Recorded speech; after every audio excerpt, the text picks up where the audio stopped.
Welcome in, folks. Friday, June 29th, 2017. Before you know it, we'll open up a show on Monday, Big Man on Campus, and we'll be talking about Welcome to July, but a couple days left in the month here to cash in and win some money here in Major League Baseball. Obviously, there's a day off today, Big Man. You don't have to do any work today on the pitch. You can sit back, relax, and chill down at the Jersey Shore, folks. Welcome into the show, the Right Side of Campus. I'll be your host today, Donnie Rightside, with my partner in crime, the Big Man on Campus, joining us in just a few moments, folks. You're watching here right now through YouTube. Hit the subscribe button here. Close to 40,000 subscribers now on the channel. Every single time me and the Big Man on Campus go live, you will get that notification. Also, give us a follow at SBR Sports Picks on Twitter. Check us out, sportsbookreview.com online. Once again, this week, as for the past few weeks here, we are promoting the Sportsbook Intertops right now. Check out Intertops, sleek interface, fast payouts, great odds. The one, the only Intertops, the promoted Sportsbook of the week here on the right side of campus. It is Friday. It's not a football Friday yet, Jeff.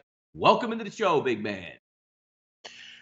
What's up, Donnie? Yeah, even because there's a break, that doesn't mean I'm not doing anything. I got a busy day. I got soccer videos I got to do for next week. So the grind's always here, Donnie. What, you telling me you're not just taking the day off, not looking at it, just going to roll out of bed tomorrow, Jeff, and just throw a dart with a soccer match tomorrow? Come on, that's the way we do it around here. Well, that's how you do it, maybe, but I don't. Also, I'm Donnie. I have a question for you. I know you're a Flyer fan, or anybody, and I don't talk about hockey much, but I got a bone to pick with the Flyers. Maybe we can get to that at the off-topic section. Well, pick it now. We have plenty of time. This is going to be a free-flowing show today, Jeff, with just MLB on there. Go ahead. Listen, What are we picking? I don't quite understand why they're not involved. And you know what? They're kind of like that team in the same arena, the Philadelphia 76ers. Why aren't they putting their hat in on John Tavares? I mean, John Tavares we've been there, seems done like that. When? You got to play the long year. The Flyers for 40 years, Jeff, signed every single free agent, high-priced, overpriced guy, old guy on the market, and it hasn't worked. It's once familiar, finally, that Ron Hextall is sticking to the game plan, stacking the deck with young talent that eventually will come up and play well. Then you add on. John Tavares does nothing for this team. They wouldn't win the Stanley Cup anyway, and then they'd be over the hill again in salary cap. Paul Holmgren was the single worst GM I've ever seen in the National Hockey League, who buried this franchise with overpriced veterans and contracts. It's a breath of fresh air to finally take the long approach with the Flyers.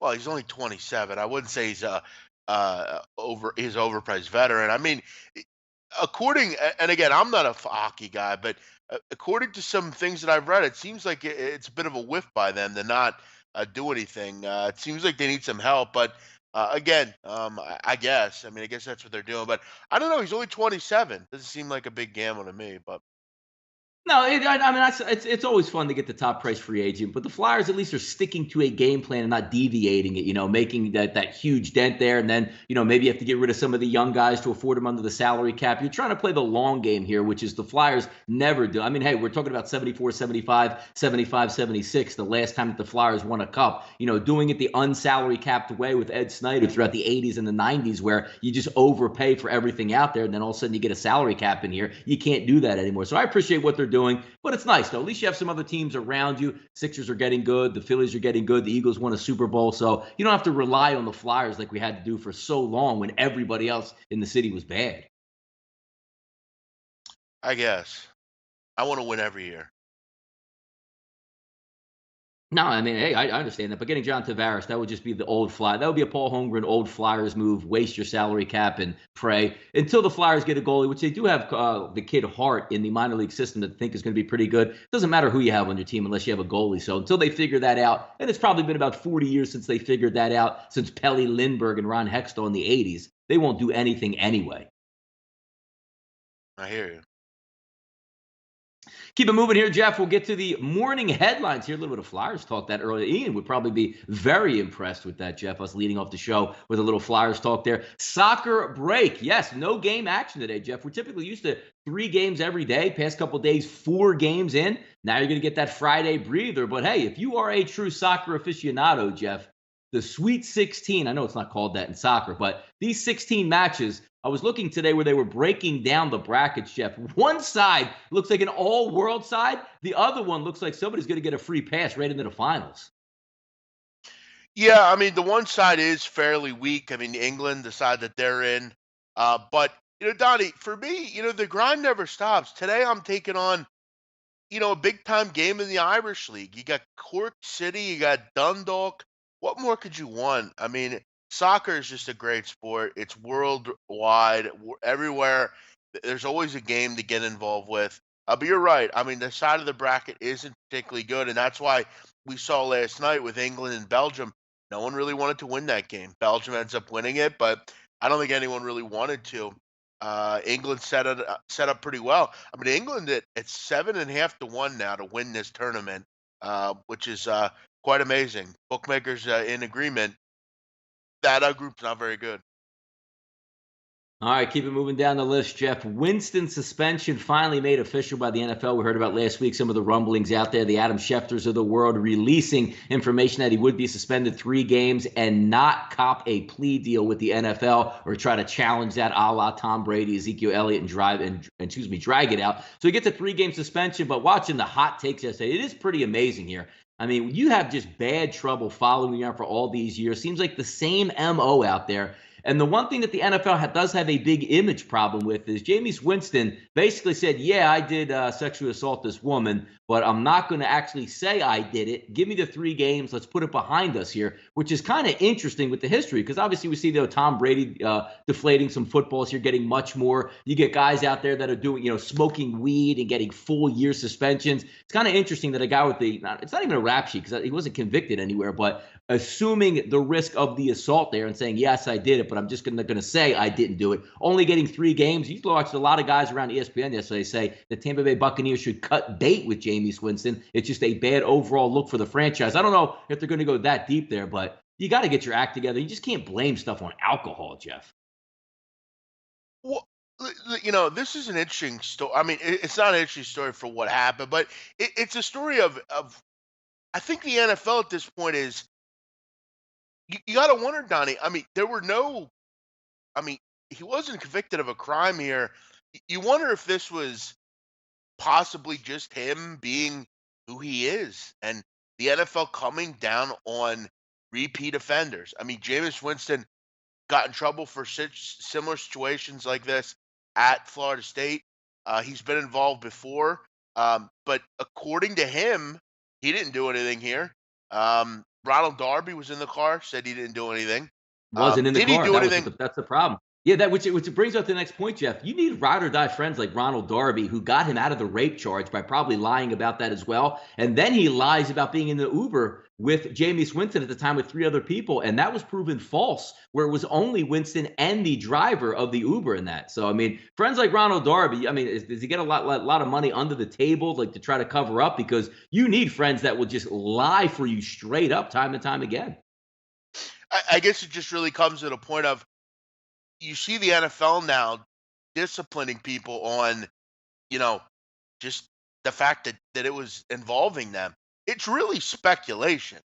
I mean, the woman involved with this never pressed charges.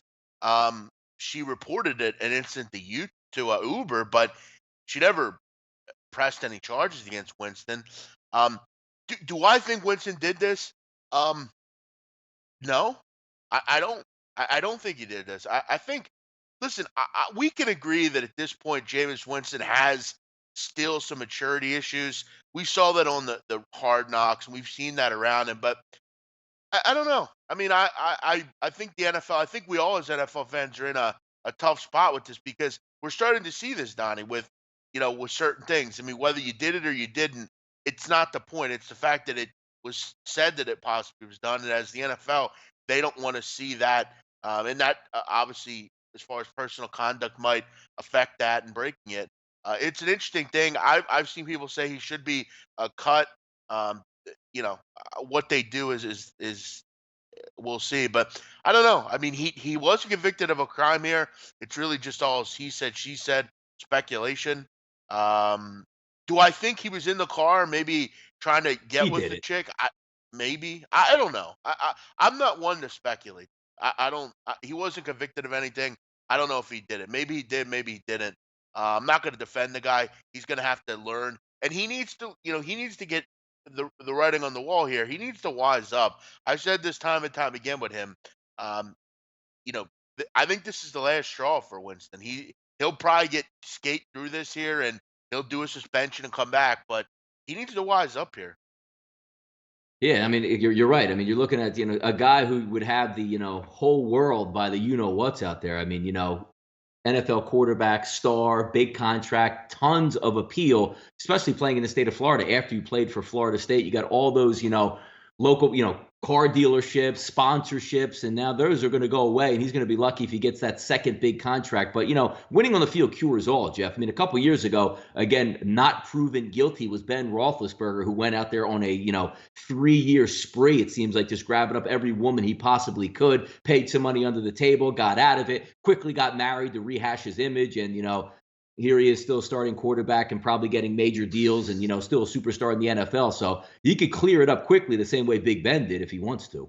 But the thing is, Donnie, Big Ben has never Big Ben was a clean, squeaky guy at that point. He had never been involved with anything. Jameis Winston, unfortunately, has been whether it's stealing crab legs or or whatever, he's had several different run-ins, a lot of them at the college level, but it's been a long term. It's like Ezekiel Elliott. They're going to drop the sword on somebody. They have to. They volley. They messed up the whole Ray Rice thing. They did all these. They messed up all these things. They have to start to come down on people. And Winston's a perfect person to do that against. He's a guy that has had issues before.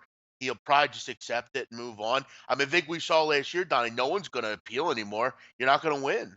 I don't know. I don't know if he did this. I don't think he did, frankly. But he's gonna have to deal with it like he did it. That's the NFL right now. Yeah, we usually the old adage there, if there's, smoke, there's an inferno going on behind closed doors. And guys don't ever change their stripes. So probably a good percentage that Jameis Winston probably will be again a repeat offender It, over the next couple of years Donnie, because it you don't really doesn't change. matter. Nobody. They did not press charges, and it's in a court of law. He did nothing wrong. He wasn't convicted of a crime, and that's Donnie. I think for you and I, where I don't quite understand this. You know, this is the You don't really. I problem. mean, he admitted guilt to the he basically admitted guilt to the NFL, right? Like, why would you stand for it? If you didn't do anything wrong, Jeff? Would you accept a 3-game suspension where it's put in writing that you grabbed the girl, in her crotch while you're going drunk, just you and her in a car, and had 3 friends lie to say they were in the car when they weren't in the car? All that stuff ends up mounting up. But I know if I'm not guilty, I'm going to fight it. Like, I'll literally sit out the season in the NFL and sue everybody under the sun just to make a point of that.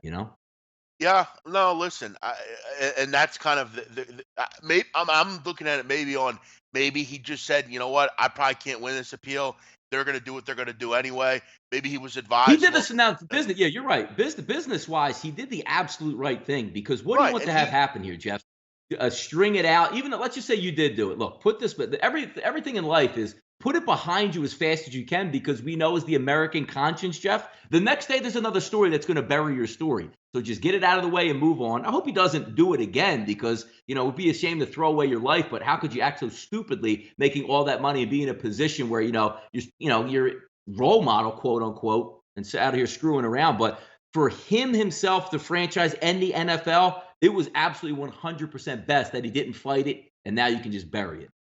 right. I mean, we saw last year. You use it. You keep letting it go on and go on and go on. I mean, eventually you're going to lose anyway, and your team's going to have issues. You look at Ezekiel Elliott, prime example. If he would have just not appealed, just played it out, did the suspension, his team probably would have went to the playoffs or something. Who knows? Correct. I think he's Winston just saying, you know what, I'm going to win this anyway. Why not I'll just bite the bullet and accept it. But this is the problem, Donnie, nowadays. Whether it's the NFL or it's on the street or whatever, it doesn't matter if you did something. It's the fact that you might have did it, and they have to report news regardless whether you're guilty or not guilty. You're thrown out of the jail regardless of if you did it or not. That's just how it is nowadays, especially with some of the new movements and stuff. If someone said you might have did something, they're throwing your name around, and they don't ever report, Donnie. Generally, if you're just some regular guy, they don't report if you didn't do it or whatever. It could have been a total ploy, but again, he's gonna have to wise up. This is something that um, as a professional, he needs to wise up. Listen, we're a lot of Drake talking here. I'm not talking about Drake on this show. I'm not gonna do it. If Donnie wants to, he could talk about Drake all he wants. I will not support Drake on this show. I'm not having him on this show. I'm not talking about him. I don't care if he contacted me right now and said, "I'd love to be interviewed by you right now." I'm not doing it. Not interested. Yeah, you would. You would Not. add him. You would add him. Give him a shout out. You would. I can't stand. No, I don't. I hate Drake. Everybody knows that. Maybe you should listen up. I can't stand Drake. I think he's everything wrong with rap music. I have nothing but bad things to say. So if you guys want to talk about him, go ahead. Now, brought up a key ingredient yesterday, Jeff, on the show, hearkening back to the year of 2000 when the Miami Hurricanes took a loss to the Ohio State Buckeyes when they thought they had already won the national championship. The late flag comes out. Miami doesn't recover. Let's fast forward, Jeff, and go back to last night and yesterday on the show. We're saying, how in the hell can college kids 18 to 22 recover when if they caught a foul ball, they were world champions of college baseball, college World Series champions out there. How could you recover? The moral of the story, Jeff, you can't recover from it. They get shut out last night and was to a surprise of anybody when you're that close to winning it all, when you should have won it all. You're let down in devastating fashion, Jeff. I don't blame them. We talked about it yesterday on the show. Oregon State was the only play last night if you're a college baseball batter. No way Arkansas was getting back off the mat after that loss. Yeah, I think they were 18 straight batters were retired. It seemed like they just quit. They didn't have any interest. I was actually watching this. I watched the first couple innings, and they had a big shot early on. Bases loaded, one out, I believe. Um, just bad at bats. I mean, they just. I don't think they had it last night. I think they were just kind of.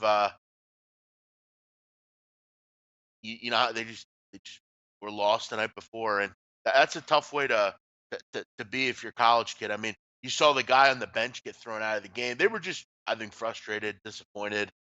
It's hard to cut up, get off the mat, as I think you said, and win a game. Oregon State, you're champion. No, you're looking at a kid who was 18 years old turned 19 in February, goes out there and throws a complete game shutout, probably the biggest game he's ever going to pitch. That's some clutchness right there. And looking back, I know they were showing up on ESPN, the last person to do that, local New Jersey native, Brett Laxton, who went to Audubon High School in New Jersey, then went to LSU in 1993, was the last player to do it. So 25 years, Jeff, since somebody had done that. Game 3 of the World Series, complete game shutout. That's amazing. And you saw even the manager talking in the dugout saying, look, in the 7th inning, hey, man, look, getting a little bit winded out there. And I love a gamer. I really do. That says, Coach, you ain't taking me out of this ball game. Like, straight up, I'm going back out there. You try to take me out, I'm walking back on the mound. Let him go out there. The kid finished off the job. Awesome stuff, man. I love to see stuff like that where kids compete and just like, look, you're not taking me out of the game. I want to win this. Yeah, they were very good. I mean, Oregon State did exactly what they had to do. Fought back, down 1-0, got a big win. You know, you can't knock them. Great job by them. They're the champion. No, it is. And also, Jeff, let's get back to a little soccer talk here, which is, the thing I like to poke fun at most here. And, we get into it, we have fun, and, I like to bust soccer fans' balls and all that stuff. But here's the problem that we have in the United States with soccer overall in itself. The sloppy seconds, Jeff. Like, Rooney is coming to the United States. What, 15 years too late at this point? And I saw like a couple of headlines out there. Oh, he's coming over to play for DC United and all that stuff. And, the Beckham comes over, and who's the other? The Zlatan comes over as well. These guys come over a decade too late to a lower level, class. What is the point of that, Jeff? Well, listen, I mean, Donnie, I think you have to come to the realization MLS is not a great league. It's not one of the better leagues in the world. It's always going to how it's going to be, and until they, they're never going to be the league that the Premier League is or La Liga is. But I'll tell you what about this move. This is This is pretty much movie you need to make if you're DC United. You need to get some interest around this club. You're going to get new owners here over the next year or so. You're moving into a new stadium. You're already the worst club in the league. By doing this, look, is Wayne Rooney going to get you the same press as a David Beckham would? No, but you're still going to get press. And you look at what Zlatan did for the LA football club or the LA Galaxy. I mean, there was a ton of fanfare around that. He actually scored, some goals in his first game. They need to do this. I mean, they're moving on to some new ventures. They have, like I said, a new stadium. You kind of got to glitz up the glam a little bit and add a player that can help your side. I mean, Wayne Rooney is old, and at this point, you're right. It is a few years too late, but when you're the worst team in the league, you got to do what you got to do to score goals. If this can help you, it'll help you. People, maybe they were United fans, or maybe they were, Everton fans, or maybe they just like Wayne Rooney. They're going to go watch Wayne Rooney. One of these or two of these players, Donnie, will sell tickets. I've never been to a Philadelphia Union game, but if they were to sign, I don't know. If they sign Wayne Rooney, I would probably consider going. It's seeing that type of player, whether it's old or not. It still would be interesting. They need to do this. Unfortunately, they have a new stadium, a new team, a team that's poor. You got to switch it up a little bit. Yeah, the one thing also, Jeff, with the Philadelphia Union, could they have done it any worse with the Philadelphia Union? Like, you have a major market that will grasp on. Like, I'm not a soccer fan, right? But there's a lot of sports talk here, and it's a sports type city. Putting the Union down in Chester on the waterfront, you never even like. There's no hype about anything there. You never know when they're on. I'm not even sure they're on live TV in the Philadelphia area. I don't even know when their games on at that point. I They can't think of a worse run league like putting like with the MLS and the Union. I will say that the league is getting better. It's becoming a little bit more interesting. And for the first year, I've actually watched a little bit of it. I bet on it a little bit. Teams like Atlanta United, teams like out on the West Coast, up in the Pacific Northwest, you're starting to see a little bit more interest among American fans. But you need to keep it going. You need to keep adding to it. It's getting there. It's slowly. It's never going to be a big league, but you're right. It isn't properly promoted. The Union are not particularly good either. That's kind of a problem. They are on TV. They put it on Comcast Sportsnet generally, but again, the league's getting there. You're starting to see fan bases arise. Moves like this, you bring it in Zlatan or bring it in Wayne Rooney, or down the road getting a big time guy to come over. Donnie, CC Fitness with arguably the best comment I've ever seen on this chat. He says that I thought. Wait, it's I thought you truly weren't. I sad. thought you weren't talking about. I thought you weren't talking about this, Jeff. I'm not talking about Drake. I'm just talking about the negativity, and I think it's sad, and I'm at the point where instead of joking about it, I think it's a shame where the great genre has went, where we actually are we actually have people saying that they're excited and Drake is fire. That's for me where I'm out. I'm out of that. I can't. I don't see it. I don't get it. But there's a lot of people that think Kashi 6ix9ine is a good rapper, or one of these idiots is a good. I don't see it. They do. But you know what, Donnie? I'm getting 20. I'm gonna be 29 in a week, so I'm not a young kid anymore.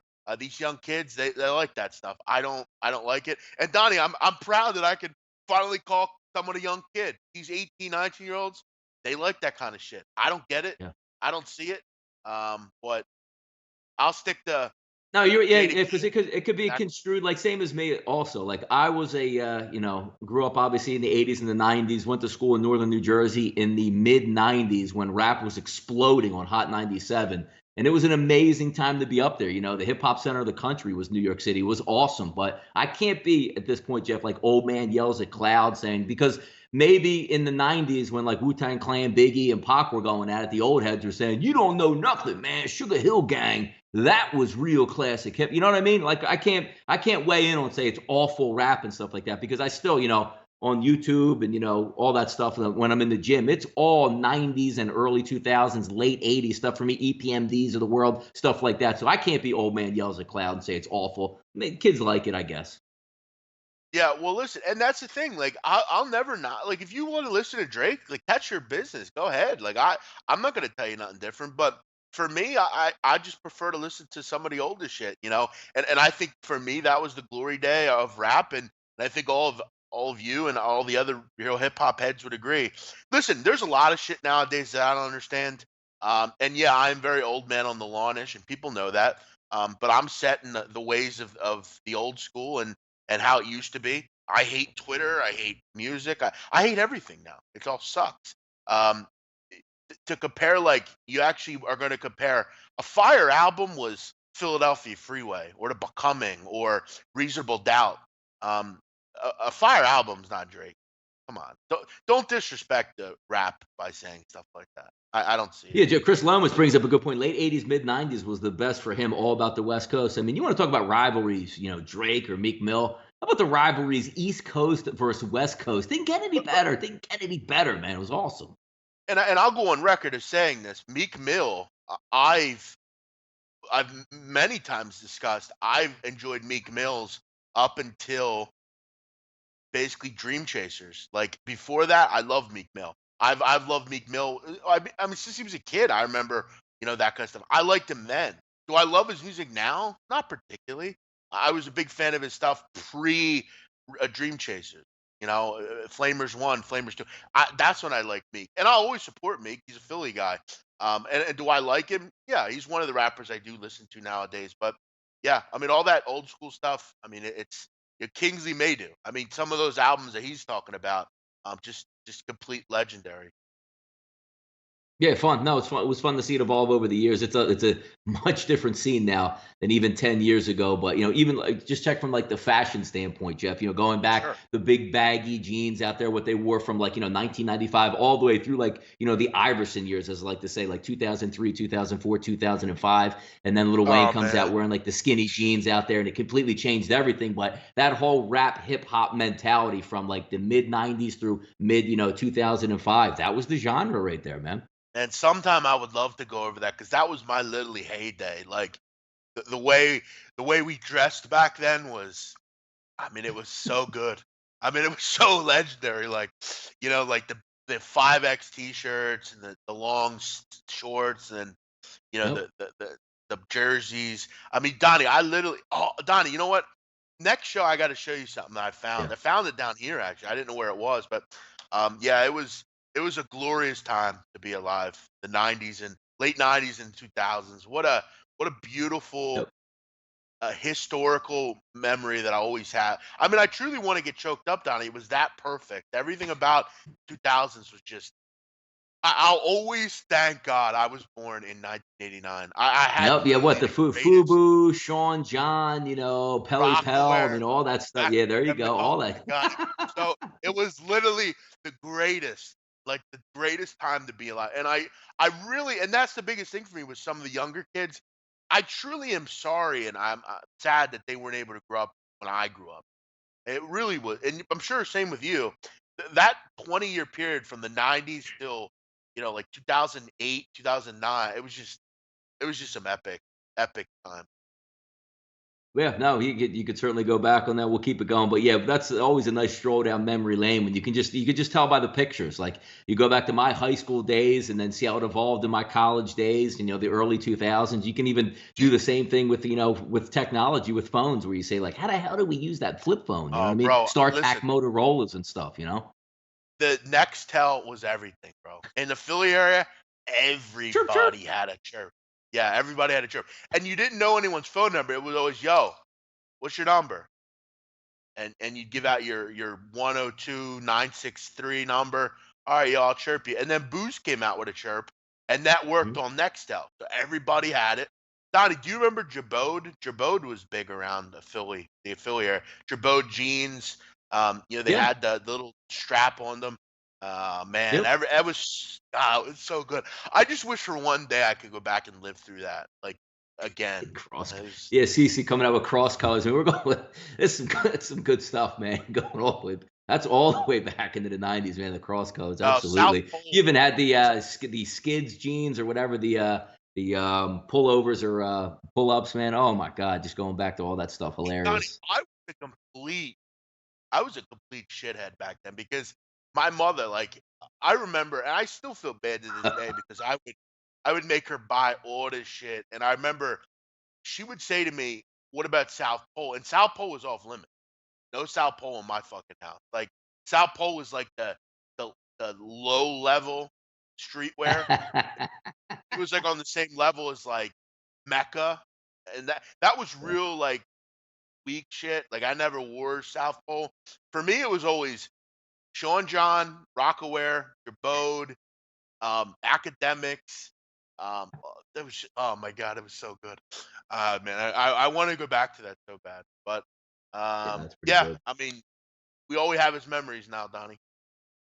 Yep, and even back as far as Joe was even saying pager back in the 90s. I remember getting my first pager. I actually worked at McDonald's. It was my first job at 16. I was able to go out and buy a pager. Like my sister was 18, so she like signed for it, and I thought it was the greatest thing ever. And you checked that damn thing all day, and when your pocket was vibrating or it was beeping, you just thought you were the man at that time. Like, oh look, oh my mom called, awesome. But nobody knew that, man. You're biggest man on campus out there back in the day, Jeff, with the pager. See, the thing is, Donnie, I don't know if you remember about the pager, but do you remember the Motorola one, the one that had the keyboard and you could like check like news and stuff? Do you remember that one? That might Yeah, have been after I remember going back in the day, like the I thought was the most unbelievable, coolest thing in the the world was the silver. pager Yeah, that paid you the scores. Yeah. yeah. It was like they had them in different colors. Motorola had them. They had a silver one that was a sharp phone, a sharp device. Then they had the blue and red one, and you would it was like a little ticker. It was black and white. Yeah, I remember I was heaven for Jeff, heaven forbid somebody pays you 911 on there, man. It's on and popping. You got to get it right. You got to leave the counter. You can't take anybody's number two order with, two cheeseburgers and a fry. You got to get to the back, get to the payphone and see why somebody's paging you 911. yeah, I remember, man. Back that was one thing that big man on campus when I was a kid. I was big in the phone, man. I was always moving phones. I had sidekick. I had every phone known to man. I had every sidekick. I was on the Nextel chirp. I remember Don. I actually talked to my father about it when he was down. I remember the worst trouble I've ever gotten in with my father was I went because him and I have the same name, Donnie. And I remember I went to the mall, and you know how there's little shitheads at the mall that sell phones. Like they'll literally sell you anything. They don't care who it is. I go there and I got a phone. I was like 15 at the time. I put up my father's name, and you know, 4 months later, I didn't pay the bill. I didn't tell him about it. A bill comes in the mail, and I remember that was the worst trouble I got in with my father because he made me work for free, and it was like a $500 bill. But I remember I had all the phones back in the day, and I remember he snapped that phone in half because of it, broke it in front of me, and he was really pissed off. I remember bringing that story up to him. But pager was basically I mean, these are how young these kids are. They don't understand what a pager is. A pager is basically something that someone would contact you to call them, basically. So let's say I wanted to get in touch with Donnie. I don't have a mobile phone, so I would hit him up. I would call, Mhm. I would knock through his number. He would then be notified to call me. He'd then have to go to the You nearest type in your pay. number. Yep, you typed in your Yeah, number on the phone, and then it got transmitted through to a little screen and showed the number to you of actually who's calling you. Yes. it would Amazing, basically amazing stuff. notify you that it basically notify you that someone wanted to chat with you. You'd have to go find a payphone. That's why in The Wire season one, that was funny about that because that's how they communicated. They would use pagers. Yeah, sidekicks had AIM exactly. The sidekick was a transcendent phone, Donnie. It was such a great, great, great phone. I mean, I what remember even what a getting great I remember getting one of my first phones in college in the late '90s there, and like they would sell you, and this is going back to it being like buying off like Voice Stream, which was before T-Mobile, yeah. and it would be like, yo, this phone, I'm gonna get 300 minutes. Yo, I can call all the way down to North Carolina with this plan. Yeah. I remember when Nextel, you couldn't text on it. You could only receive text. So I remember I'd get a text, but I couldn't respond back. And it wasn't one of these phones you could go to the internet and stuff. It was like, I Yeah. remember I waited till 7 o'clock at night to call anyone because you couldn't. It was free after seven. Nights and weekends, and you didn't get your minutes used. Kingsley's talking about velour. So I still wear velour. I mean, I've worn them on the show. I love velour. Um, but we could talk about this forever, I'm sure. No, this is But one of those good Fridays, man. Yeah, we'll get to baseball in a little bit there, but when this is impromptu. You don't see anywhere we're going to talk about pagers and lifestyle changes back there. It's funny how we talk about Rooney coming to the United States and it transitions into 90s hip hop right through till phones and stuff like that. So I love it. I mean, this is what the summer is about here. It doesn't have to be action packed, jammed with, NFL and college football talk right in there. And I you know love these what? shows. I love it. Right, and we're literally going back through us as people. I mean, listen, people know us from the show, but I don't think they really know us too personally. I think people think they do, but I think this was the essence of our lives, Donnie. This was me when I remember, man. Some of the pictures I have to post them sometime of I literally, Donnie. I mean, I had do rags, I had everything, man. I mean, I was to the core with that shit, man. Like I lived that life, and I was all about the hood lifestyle. I thought I was like Alpo, somebody. I was really, it was unbelievable. It were great times. I mean, they'll just never, that will never be replaced. The world now is a means place with a lot of negativity. They don't make I mean, and TV was great too, Don. I mean, I remember I'd come home and Rap City, the basement would be on from 4 to 6. I'd watch Rap City. I'd watch Big Tigger interview somebody. They'd go in the booth. They'd flame it. Then 106 in Park came on. I'd watch that. And then I'd eat dinner, and that was life for you back then. No, you're right. Look, getting some of the funny comments out there with the we had to spend the whole show on what like your first mobile plan was, like 200 minutes a month, nights and weekends free, mobile to mobile. Yeah. Yo, I got 38 minutes left this month. It's gonna roll over into next Well, month that's on why the extra 38 minutes. That's why Nextel was great because Yeah, Nextel, no it minutes. was Yeah. yeah, it was free between the people. Like, and then when Boost got it, all the kids had Boost, so you would easily be able to communicate. It was so simple, you just hit a button, yo, what's up, bro? And he'd come back, and it was so cool because you thought you were cool because you had that like little cut in, that little walkie talkie. But please let me see you in a pic with a do rag. Yeah, I don't know, I was probably about, I don't know, 13, maybe 13 or 14. I have it. I'll have to find it somewhere. My mother has it somewhere. I used to jack off the Soul Train. That's as hip hop as I ever got. Yeah, but that's a good Yeah. point. Back then you had to find interesting ways, Donnie, to wank it. I mean, Yeah, there wasn't a lot of dad's magazines. Yeah, you're yeah, right. there Yeah. wasn't a lot of porn. I mean, I've actually told the story on the air before about when I was a kid. I remember Jeff was early in the watching morning. beta tapes. Yeah. Well, listen, actually, early in the morning, I remember I'd have to get the bus every day very early because I live kind of far away from school, so I would wake up pretty early. I was waking up probably 6 a.m. And I remember I found out that around 5:30 in the morning, you could turn on HBO, one of the Cinemax or whatever those lame ass channels were, and there was softcore porn on. So I found out that my mother's bedroom was so far away from downstairs TV that I would go down there and I'd catch like carnal desires on TV. And it was really bad acting. It was like, they didn't even show really anything. You just kind of saw what was going on. And that was kind of, for us back in the day, that was what the porn was. I mean, you didn't have where you just go on a website and type in what you want. They didn't have that back then. Or if they did, you had to download it off LimeWire or something, and it took hours, and you could only watch it at the computer. What are you gonna do? Jerk it at the computer? I mean, it's a family computer for Christ's sake. So you had to find ways, Donnie, back then to do what you had to do. And as a young 12-year-old big man on campus, I was, we were all in need at that. So, that was how we made it happen. You know what else was interesting back in the day? Some of the old heads out there. I mean, look, we like young kids out here got it great. I mean, you could pop on the YouTube, get a subscription, and Yeah. watch any single video in history or listen. Yeah. You have the Spotify's of the world. Back in the day, we had stuff like the video music box. That if you wanted to hear your song, like, oh my God, I gotta hear EPMD right now, you called a number and paid like 99 cents, and they would Sure. put your video in rotation, and your mom would beat the hell out of you at the end of the month because you spent $15.22 buying videos that you wanted to hear. That was real life back then, man. Well, they had this channel called The Box. I don't know if you remember that, Yeah, where yeah. you would call in Different like a cable shout companies out. had the same type of thing. Yeah, exactly. Yes, correct. Yeah. Yeah, Telemundo, that took care of me many times for sure. I mean, some of those early morning like wake up good morning shows. Yeah, yeah, they were great. Yeah, that was those are just great times, man. I mean, you really had to do kind of Donnie without. I mean, you had to figure ways. You had to be smart. You had to figure it out. I would get the XXL magazine, with Melissa Ford or Buffy the Body, exactly. All those the pinups, the video chick back in the day.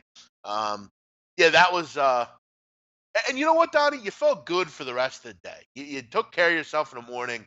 You get ready, you go to school, you feel on top of the world. You had a basketball game at night. I've talked about that. I was very rowdy at those. It was just what a great time. Uh, oh yeah, that's a good point, Joe. I remember calling Joe Duffy from Offshore Insider.com. We go, oh, to be back to the score phone days. It's Joe Duffy. And by the way, make sure you Yankees check out 8-2. my NFL preview, the NFC East with Troy West from TroyWins.com. It's Joe Duffy from the Offshore Insiders.com. No, it was a great time. What a great transit. Look at that. See, that killed the ones that 40 minutes into the Yeah, show, people Jeff. are loving Barely it. even got through the People are loving headlines out here. Yes. it. Yeah, people are enjoying it. Listen, let's get into we'll get into some MLB. Why don't we go through the recap, Donnie? Not a ton. And by the way, I wanted to leave this programming note up. I will be on later with Natalie Rydstrom. We'll be going over the knockout stage games. I'll also be doing a show with Nigel Seeley. We'll be doing some World Cup future bets a little bit later. I'm on today with Jamie James, an old school SPR guy who I haven't seen in quite some time. Looking forward to seeing JJ. He's been away for a while, but happy to see him back. I'll be doing a video with him and Natalie a little bit later. Should be fun. So for all the soccer stuff, make sure you check out a little bit later. Um, Donnie, let's get into the recap here.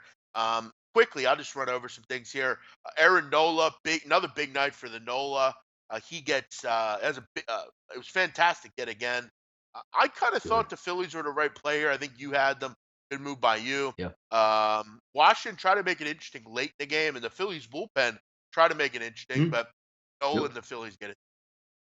Yeah, no, and it brings up the point there, the paint by numbers in Major League Baseball. If you yesterday weren't doing your own capping, and what we mean by that, and we see it in the industry a lot, just counting tickets and following line moves and not giving a damn about what the game actually makes sense on, yesterday you got burned on that one, and rightfully so. If it's like, look, I like to look at tickets. Jeff likes to look at tickets. We like to see who that public fade's going to be and then try to dig in. But sometimes it doesn't make sense. Like yesterday, let's take a look, Jeff, right on that game, Washington and Philadelphia. Nola leaking a little bit of oil, but Roark has been awful. And you're looking at the game saying, well, Washington hasn't scored in 2 games, and they're going to come into Philly to face their ace who's dominant at home. Maybe, Jeff, you don't like that game where it opens at 160 at Chris. And you're saying, yeah, it's a little bit pricey. But you're looking around game time, Jeff, and getting a 115, 116, or 125 on the first 5. And you say, you know what?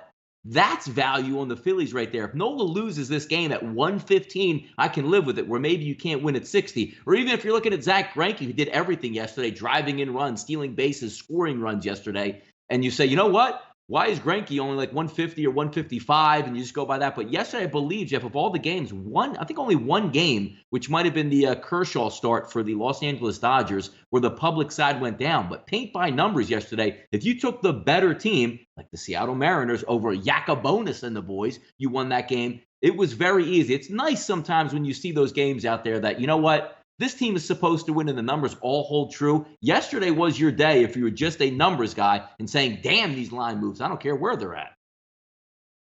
Yeah, sometimes that happens, Donnie. I mean, you know, with everything. I mean, I think the Brewers are right side. They get the job done.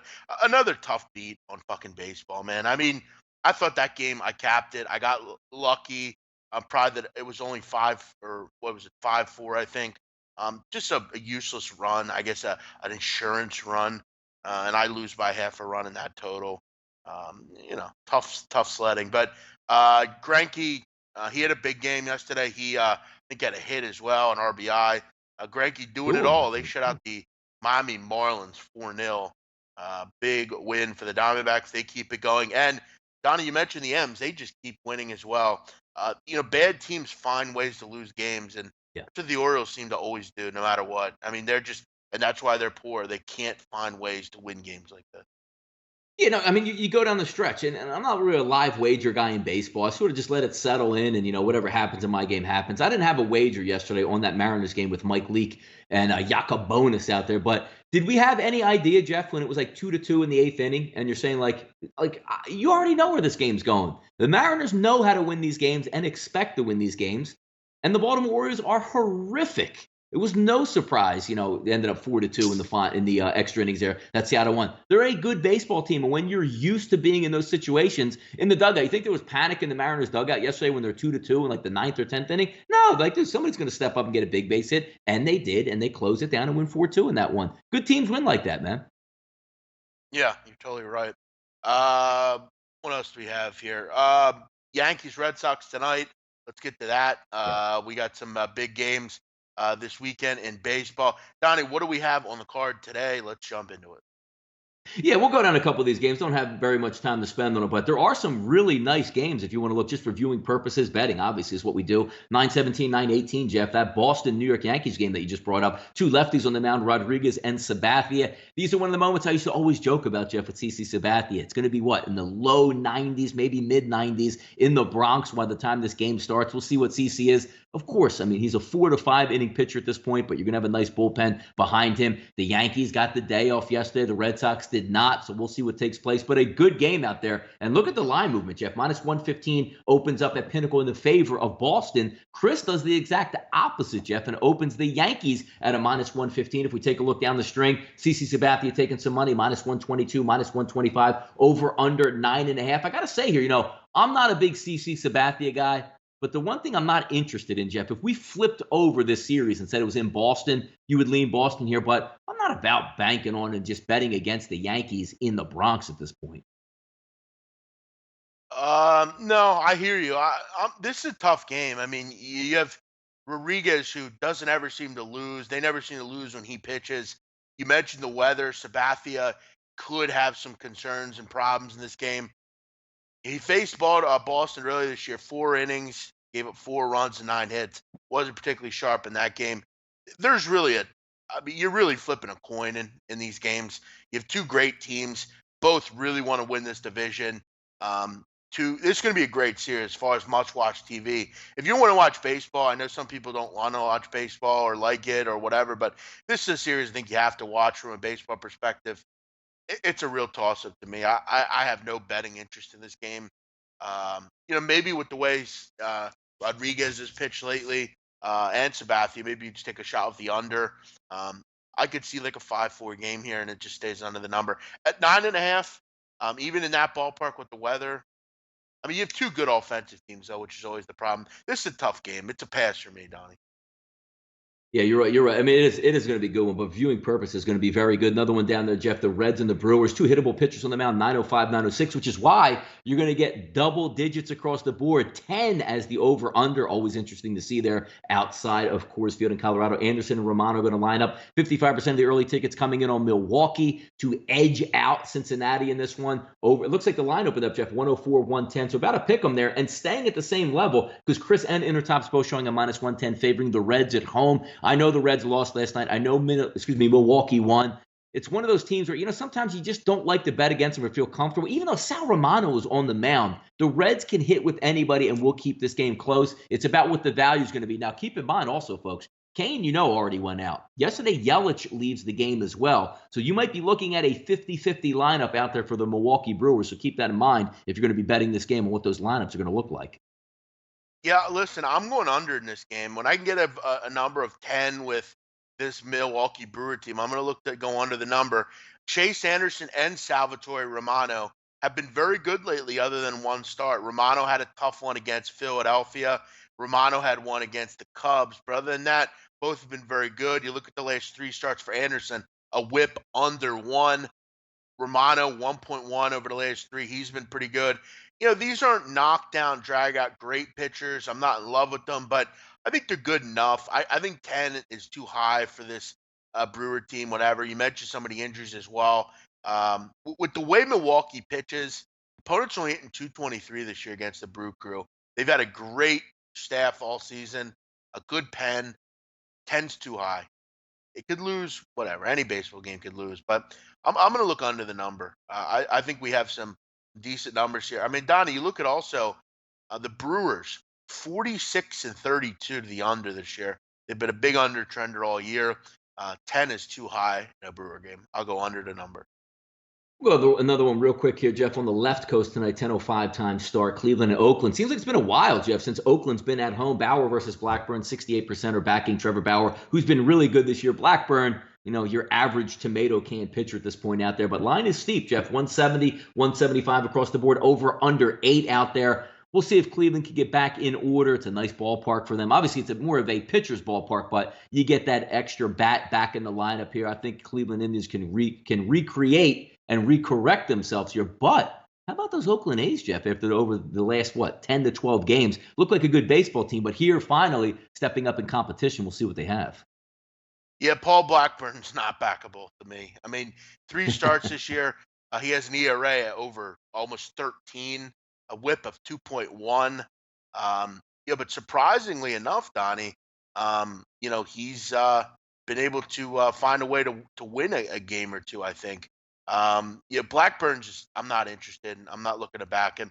He had a small run last year where he was pretty good, but he has just gotten absolutely crushed lately. And this Indian team, they can really bother you, really annoy you.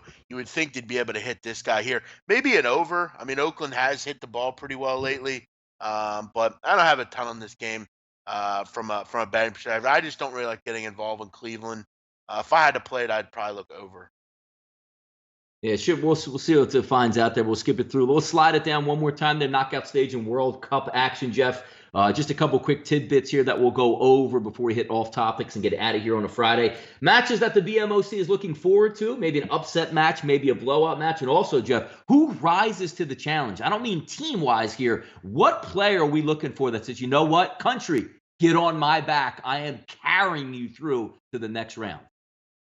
That's a good question. I think, as we get to this next round, you are going to see those guys kind of rise to the top. Generally, it's Cristiano Ronaldo. Could it be Messi? Could Messi and Argentina use today or use the other day as kind of a jumping off point? France, as we've seen, they haven't been great. I mean, they've been beatable. Their back line isn't great. That could be a fun game between France and Argentina.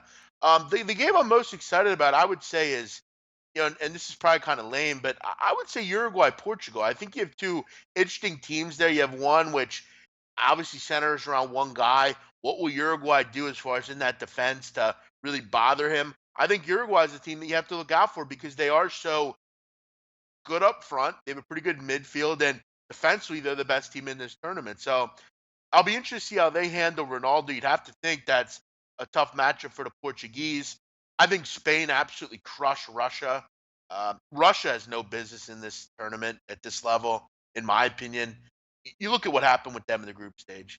You crush Egypt and Saudi Arabia, and you get absolutely crushed by Uruguay. So I think we saw was the deal with them. I'll tell you what, though, this could be an interesting game from kind of a shenanigans standpoint.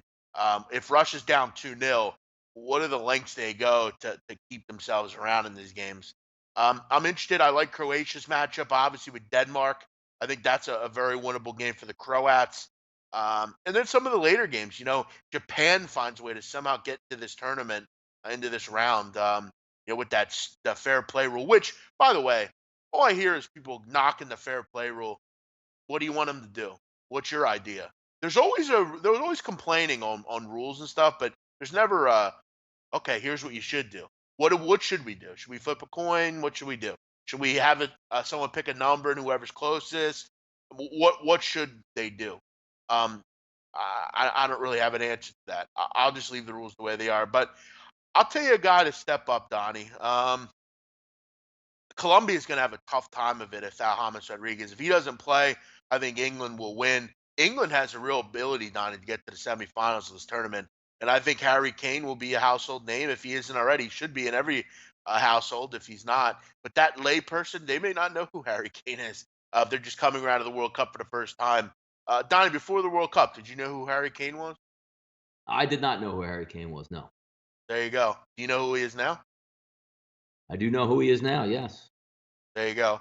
I think Harry Kane will be the guy. He's a guy that Who does he can play? take a Who does he game play over. for? What's his club? What club does he play for? He plays for Tottenham Hotspur. Okay. New stadium. Yeah, So, nice. yeah, they have there's a lot of Tottenham players in this tournament, particularly on England. Obviously Dele Alli, Harry Kane, all sorts of guys. But yeah, it's going to be a fun group here. I mean, a lot of decent teams. You have one or two kind of questionable sides. Brazil, Mexico will be fun. I'm sure this is the end of the road though for the Mexicans, which their fans will try to sell that they have a shot here, but they don't. Brazil will turn it up and they'll beat Mexico fairly easily. All right, running out of time here, Jeff. I know you have another show to do this afternoon. We'll get out of here on a Friday, have some fun. Soccer returns tomorrow, but also keep in mind, folks, we in the Big Man on Campus will be back live breaking down. We'll probably break down some soccer as well, and also the Major League Baseball card tomorrow, 11 a.m. on the closing line. Sit down, Jeff. Take us out of here for the weekend, man.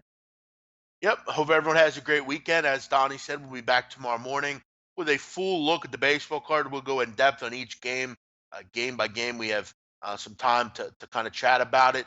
We look forward to doing that. We'll be back Monday with more World Cup. We're getting into the group stages here.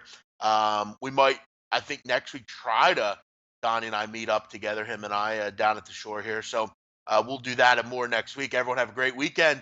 We'll see you tomorrow, Saturday, 11 a.m. here on SPR Picks.